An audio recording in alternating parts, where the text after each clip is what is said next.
사도신경으로 우리의 신앙을 고백하겠습니다. 나는 전능하신 아버지 하나님, 천지의 창조주를 믿습니다. 나는 그의 유일하신 아들, 우리 주 예수 그리스도를 믿습니다. 그는 성령으로 잉태되어 동정녀 마리아에게서 나시고 본디오 빌라도에게 고난을 받아 십자가에 못 박혀 죽으시고 장사된 지 사흘 만에 죽은 자 가운데서 다시 살아나셨으며 하늘에 오르시어 전능하신 아버지 하나님 우편에 앉아 계시다가 거기로부터 살아있는 자와 죽은 자를 심판하러 오십니다. 나는 성령을 믿으며 거룩한 공교회와 성도의 교제와 죄를 용서받는 것과 몸의 부활과 영생을 믿습니다. 아멘. 하나님께서 오늘 우리에게 주시는 말씀은 신약성경 109쪽입니다.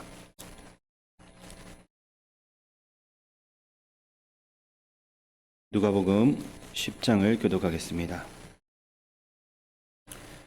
그 후에 주께서 따로 70인을 세우사 친히 가시려는 각 동네와 각 지역으로 둘씩 앞서 보내시며 이르시되 추수할 것은 많되 일꾼이 적으니 그러므로 추수하는 주인에게 청하여 추수할 일꾼들을 보내주소서 하라. 갈지어다 내가 너희를 보냄이 어린 양을 이리 가운데로 보낸가 같도다. 전대나 배낭이나 신발을 가지지 말며 길에서 아무에게도 문안하지 말며 어느 집에 들어가든지 먼저 말하되 이 집이 평안할지어다 하라. 만일 평안을 받을 사람이 거기 있으면 너희의 평안이 그에게 머물 것이요 그렇지 않으면 너희에게로 돌아오리라. 그 집에 유하며 주는 것을 먹고 마시라. 일꾼이 그 삭을 받는 것이 마땅하니라. 이 집에서 저 집으로 옮기지 말라. 어느 동네에 들어가든지 너희를 영접하거든 너희 앞에 차려놓는 것을 먹고 거기 있는 병자들을 고치고 또 말하기를 하나님의 나라가 너희에게 가까이 왔다 하라. 어느 동네에 들어가든지 너희를 영접하지 아니하거든 그 거리로 나와서 말하되 너희 동네에서 우리 발에 묻은 먼지도 너희에게 떨어버리노라. 그러나 하나님의 나라가 가까이 온 줄을 알라 하라. 내가 너희에게 말하노니 그날에 소돔이 그 동네보다 견디기 쉬우니라. 하있을진저 고라시나 하있을진저 베스다야 너희에게 행한 모든 권능을 두로와 시돈에서 행하였더라면 그들이 벌써 베옷을 입고 제에 앉아 회개하였으리라. 심판때에 두로와 시돈이 너희보다 견디기 쉬우리라. 가보나마 내가 하늘에까지 높아지겠느냐 음부에까지 낮아지리라. 너희 말을 듣는 자는 곧 내 말을 듣는 것이요 너희를 저버리는 자는 곧 나를 저버리는 것이요 나를 저버리는 자는 나 보내신 이를 저버리는 것이라 하시니라. 70인이 기뻐하며 돌아와 이르되 주여 주의 이름이면 귀신들도 우리에게 항복하더이다. 예수께서 이르시되 사탄이 하늘로부터 번개같이 떨어지는 것을 내가 보았노라. 내가 너희에게 뱀과 정갈을 밟으며 원수의 모든 능력을 제할 권능을 주었으니 너희를 해칠 자가 결코 없으리라. 그러나 귀신들이 너희에게 항복하는 것으로 기뻐하지 말고 너희 이름이 하늘에 기록된 것으로 기뻐하라 하시니라. 그때 예수께서 성령으로 기뻐하시며 이르시되 천지의 주제이신 아버지여 이것을 지혜롭고 슬기 있는 자들에게는 숨기시고 어린아이들에게는 나타내심을 감사하나이다. 옳소이다. 이렇게 된 것이 아버지의 뜻이니이다. 내 아버지께서 모든 것을 내게 주셨으니 아버지 외에는 아들이 누구인지 아는 자가 없고 아들과 또 아들의 소원대로 계시를 받는 자 외에는 아버지가 누구인지 아는 자가 없나이다 하시고 제자들을 돌아보시며 조용히 이르시되 너희가 보는 것을 보는 눈은 복이 있도다. 내가 너희에게 말하노니 많은 선지자와 임금이 너희가 보는 바를 보고자 하였으되 보지 못하였으며 너희가 듣는 바를 듣고자 하였으되 듣지 못하였느니라. 어떤 율법 교사가 일어나 예수를 시험하여 이르되 선생님 내가 무엇을 하여야 영생을 얻으리이까? 예수께서 이르시되 율법에 무엇이라 기록되었으며 내가 어떻게 읽느냐? 대답하여 이르되 내 마음을 다하며 목숨을 다하며 힘을 다하며 뜻을 다하여 주 너의 하나님을 사랑하고 또한 네 이웃을 내 자신같이 사랑하라 하였나이다. 예수께서 이르시되 내 대답이 옳도다. 이를 행하라. 그러면 살리라 하시니 그 사람이 자기를 옳게 보이려고 예수께 여짜오되 그러면 내 이웃이 누구니까? 예수께서 대답하여 이르시되 어떤 사람이 예루살렘에서 여리고로 내려가다가 강도를 만나매 강도들이 그 옷을 벗기고 때려 그의 죽은 것을 버리고 갔더라. 마침 한 제사장이 그 길로 내려가다가 그를 보고 피하여 지나가고 또 이와 같이 한 레위인도 그곳에 이르러 그를 보고 피하여 지나가되 어떤 사마리아 사람은 여행하는 중 거기 이르러 그를 보고 불쌍히 여겨 가까이 가서 기름과 포도주를 그 상처에 붓고 싸매고 자기 짐승에 태워 주막으로 데리고 가서 돌보아 주니라.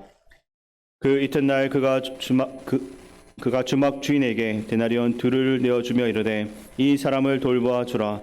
비용이 더 들면 내가 돌아올 때 갚으리라 하였으니 내 생각에는 이 세 사람 중에 누가 강도 만난 자의 이웃이 되겠느냐. 이르되 자비를 베푼 자니이다. 예수께서 이르시되 가서 너도 이와 같이 하라 하시니라.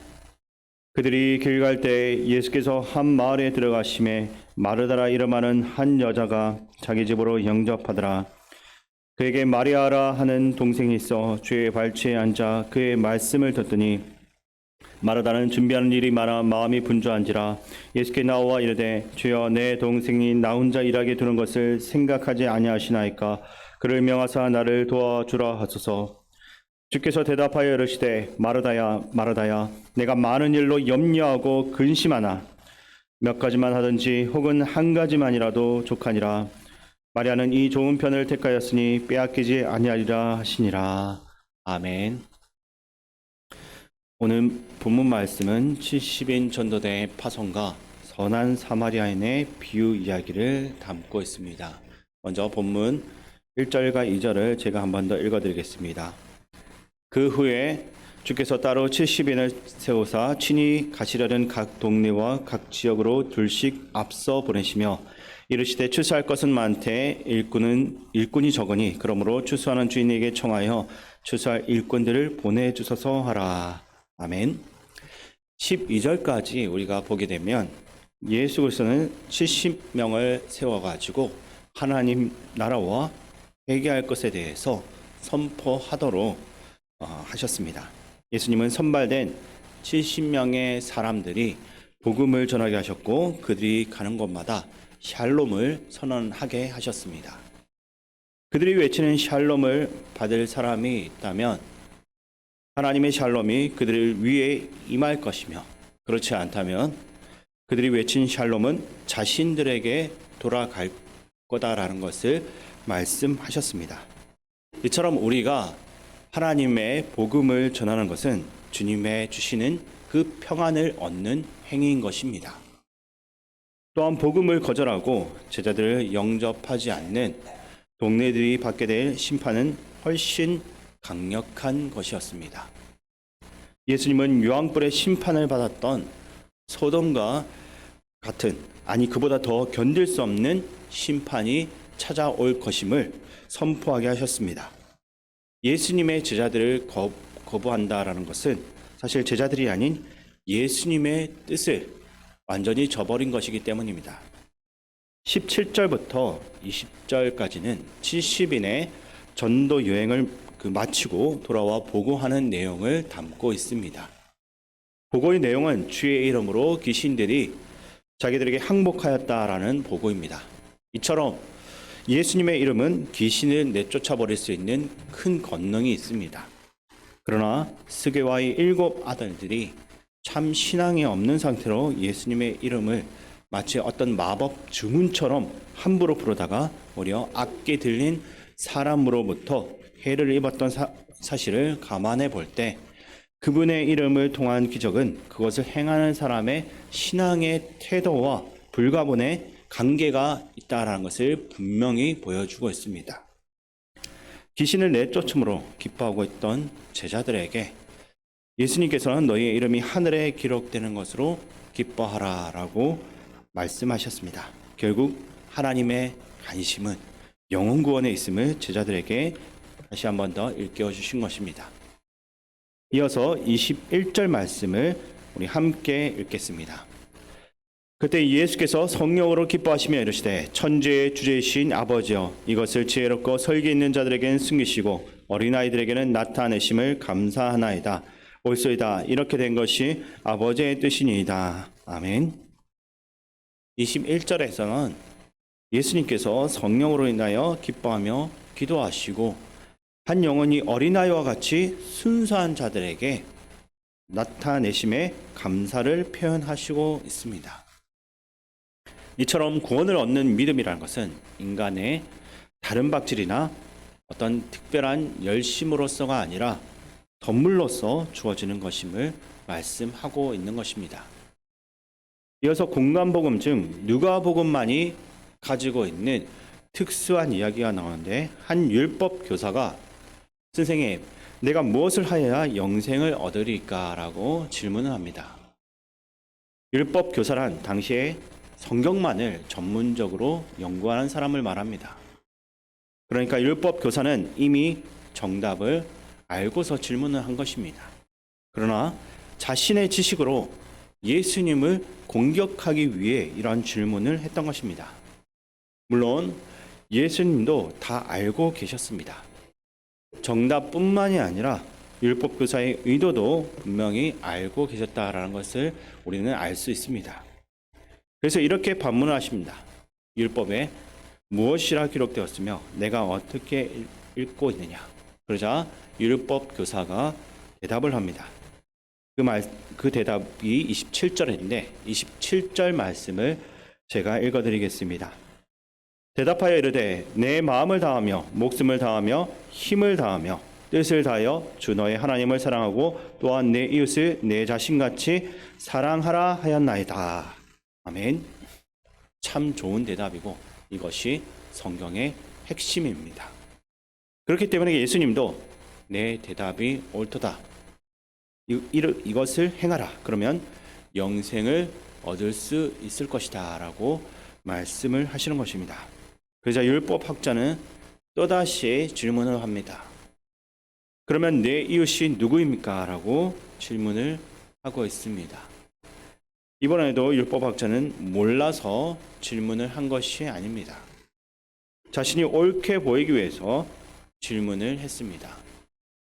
율법학자는 나는 내 이웃이 누구인지 너무나 잘 알고 있고 이 율법을 너무나 잘 실천하고 있다는 것을 드러내기 위해서 이런 질문을 했는지도 모릅니다. 그러나 이 율법학자가 크게 착각했던 것이 분명히 있습니다. 그것은 바로 예수님께서 말씀하시는 이웃과 율법학자가 이해하는 이웃 사이에는 분명한 차이가 있다라는 것입니다. 사실 이것은 우리도 마찬가지입니다. 우리에게 과연 이웃은 누구입니까? 아마 대부분 주변에 사는 우리 교회 성도 또는 교제를 나누는 몇몇 사람을 떠올리게 될 것입니다. 조금 더 나아가면 가깝게 지내는 직장 동료나 학부모들까지도 이웃으로 포함을 시키게 될 것입니다. 그러나 누구도 내가 모르는 사람이나 내 마음을 힘들게 하는 사람까지 내 이웃으로 포함시키지는 않습니다. 그러나 예수님께서 말씀하시는 이웃은 이 정도가 아닙니다. 이것을 말씀하시기 위해서 한 이야기를 들려주셨습니다. 어떤 사람이 예루살렘에서 여리고로 내려가다가 강도를 만나서 그의 죽게 되었습니다. 마침 한 제사장이 길을 지나가다가 그를 발견했습니다. 그러나 아무런 조치를 취하지 않고 피하여 지나갔습니다. 곧 한 레위인이 길을 지나가며 강도 만난 사람을 발견했습니다. 이번에도 그냥 피해서 지나갔습니다. 이어서 사마리아 사람이 그곳을 지나가다가 강도 만난 사람을 발견했습니다. 어떻게 행동했습니까? 주변에 강도들이 또 숨었다가 공격할 수 있는 그런 위험이 있는데도 불구하고 강도 만난 사람에게 가까이 가서 기름과 포도주를 상처에 붓고 싸매고 심지어 자기가 타고 있던 그 짐승에 태워가지고 주막으로 데리고 갔습니다. 간호를 위한 비용까지도 다 지불했고 앞으로 발생할 비용까지도 내가 대신 지불하겠다라고 약속을 했습니다. 참 너무나도 놀라운 일입니다. 당시 사마리아인과 유대인은 서로 간에 함께 할 수가 없는 원수지간입니다. 서로 함께 식사도 할 수가 없는 사이였습니다. 그럼에도 불구하고 이 사마리아인은 강도 만난 사람을 돌봐주었습니다. 이것이 이웃입니다. 이웃은 나와 친분이 있고 가까이 지낼 수 있는 사람만을 말하는 것이 아니라 다가갈 수 없었던 그 모든 사람들이 우리의 이웃입니다. 심지어 원수도 나의 이웃이라 할 수가 있는 것입니다. 너무나 만나기 싫은 그 사람, 때로는 우리 주변과 교회에서 내가 싫어하는 그 사람이 바로 우리의 이웃이라는 것입니다. 그렇기 때문에 이웃을 사랑한다는 것은 말처럼 쉬운 것이 아닙니다. 우리는 마치 율법 교사처럼 내 주변에서 나와 원만한 관계를 맺고 있는 사람만을 이웃이라고 생각하기 때문에 말씀을 실천하기가 쉽다라고 생각할 수 있습니다. 그렇기 때문에 이웃 사랑을 실천하기 위한 꼭 필요한 덕목이 있습니다. 오늘 본문 33절을 제가 읽어드리겠습니다. 어떤 사마리아 사람은 여행하는 중 거기 이르러 그를 보고 불쌍히 여겨. 원수 같은 이웃도 사랑하기 위해서 꼭 필요한 덕목은 그를 불쌍히 여기는 마음입니다. 원수였던 사마리아 사람의 마음에는 분명히 불쌍히 여기는 마음이 있었습니다. 그가 누구이든지 간에, 그가 어떠한 신분이든지 간에 그를 불쌍히 여기는 마음이 있었다라는 것입니다. 불쌍히 여기는 마음을 가지고 자비를 베풀 때 진정한 이웃 사랑을 실천할 수가 있는 것입니다. 그러나 이 불쌍히 여기는 마음조차도 우리가 가지기가 참 어렵습니다. 왜냐하면 이미 우리는 죄로 인해서 오염된 사람들이기 때문입니다. 죄가 주는 그 습성을 가지고 살아가고 있기 때문에 불쌍히 여기는 마음보다는 시기심과 교만한 마음이 우리 안에 더 많다라는 것입니다. 그렇기 때문에 오늘 우리가 해야 할 일들이 있다면 그것은 바로 하나님께 더 큰 은혜를 우리가 구하는 것입니다. 하나님께 우리를 불쌍히 여겨주시고 또한 주님처럼 다른 이들을 또 불쌍히 여길 수 있는 마음을 우리에게 있게 해달라고 기도하며 은혜를 구해야 한다라는 것입니다. 또한 우리를 불쌍히 여기시는 그리스도를 우리가 더 닮아가야 합니다. 하나님의 은혜를 구하며 그리스도를 닮아갈 때 우리는 진정으로 이웃을 사랑할 수가 있습니다. 오늘 하루 동안에 하나님께서 우리에게 은혜를 주셔서 그리스도의 사랑을 온전히 닮아가며 예수님의 이름으로 승리할 수 있기를 주님의 이름으로 축원드립니다. 살아계신 하나님 아버지, 우리가 예수 그리스도를 온전히 닮아가기를 원합니다. 하나님께 인정받고 세상에서도 칭찬받는 그러한 그리스도인들이 되기를 원합니다. 세상을 향한 하나님의 마음이 얼마나 아름답고 고귀한지를 우리들이 나타내는 삶을 살아갈 수 있게 도와주시옵소서. 또한 율법 학자들처럼 교만하여 스스로 높아지는 삶보다는 하나님 마음을 품고 모든 이들을 사랑으로 섬기는 사람이 될 수 있게 저희를 인도하여 주시옵소서. 겸손함의 본이 되신 예수 그리스도의 이름으로 기도하옵나이다. 아멘. 주기도문으로 예배를 마치겠습니다. 하늘에 계신 우리 아버지, 아버지의 이름을 거룩하게 하시며 아버지의 나라가 오게 하시며 아버지의 뜻이 하늘에서와 같이 땅에서도 이루어지게 하소서. 오늘 우리에게 일용할 양식을 주시고 우리가 우리에게 잘못한 사람을 용서하여 준 것 같이 우리 죄를 용서하여 주시고 우리를 시험에 빠지지 않게 하시고 악에서 구하소서. 나라와 권능과 영광이 영원히 아버지의 것입니다. 아멘. 우리 이 시간 말씀을 가지고 기도할 때 첫 번째로 기도하실 것은 오늘 이 하루 주께서 우리에게 은혜를 주시어서 불쌍히 여기는 마음으로 내 이웃을 사랑하게 하여 주옵소서라고 기도하시고, 두 번째로 우리의 의가 되신 예수 그리스도를 오늘 의지하여 승리하는 그 삶을 살게 하여 주옵소서라고 기도하시기 바랍니다. 그리고 나라와 민족, 이 땅의 지도자들을 위해 기도하시고 또한 우리 교회 성도님들을 위해서 기도하실 때 어르신과 고3 학생들, 교회 학교와 각 기관들을 위해서 기도하시고 또한 복무 중인 청년들과 간호들을 위해서도 기도해 주시기 바랍니다. 마지막으로 세계 각지에서 복음 전하기 위해서 헌신하는 선교사님들과 담임 목사님을 위해서 함께 기도하며 나아가겠습니다. 살아계신 하나님 아버지, 오늘도 우리 가운데 하나님 함께하여 주시옵고 저희를 불쌍히 여겨주시어서 내가 사랑할 수 없는 사람들, 내가 다가갈 수 없는 사람들, 내가 미워했던 그 사람들에게 먼저 다가갈 수 있는 마음을 우리에게 허락하여 주시옵소서. 아버지 하나님, 우리 안에 미움이 가득하여서 우리가 괴로움 당하고 있습니다. 하나님, 그 괴로움으로부터 우리가 벗어나기를 원합니다. 하나님의 사랑으로 채워주시옵소서. 우리를 사랑하신 그 하나님의 사랑으로 가득 채워줘서 그 사랑을 세상 가운데 흘러보내게 도와주시고, 우리 직장 가운데 또 우리 가정 가운데 우리가 만나는 모든 사람들에게 흘러보낼 수 있게 도와주시옵소서. 선한 사마리아인이 방금 만난 사람을 보살펴 주었던 그 마음을 우리가 가지기 원합니다. 우리의 힘으로는 우리가 그것을 할 수 없어 성령 하나님께서 저희를 붙들어 주시어서 그 사랑을 실천할 수 있도록 저희를 도와주시옵소서. 당하지 못했던 사람들에게 당할 수 있도록 저에게 힘을 더하여 주시옵소서. 시간 동안 성도님들이 나와서 기도하는 가정 가운데 성령 하나님께서 붙들어 주시옵고 주께서 보혈의 피로 덮어 주시어서 기도하는 가운데 악한 영에 틈타지 못하도록 도와주시며 온전히 하나님만 바라보며 나아갈 수 있도록 도와주시옵소서. 주께서 그 마음 가운데 어려움과 그 마음의 아픔을 이 시간 기도하는 가운데 취하여 주시고 하나님의 은혜를 더하여 주시옵소서. 주님 함께하여 주시옵소서. 성령 하나님 우리 가운데 함께하여 주시옵소서. 주의 보혈의 피로 저희를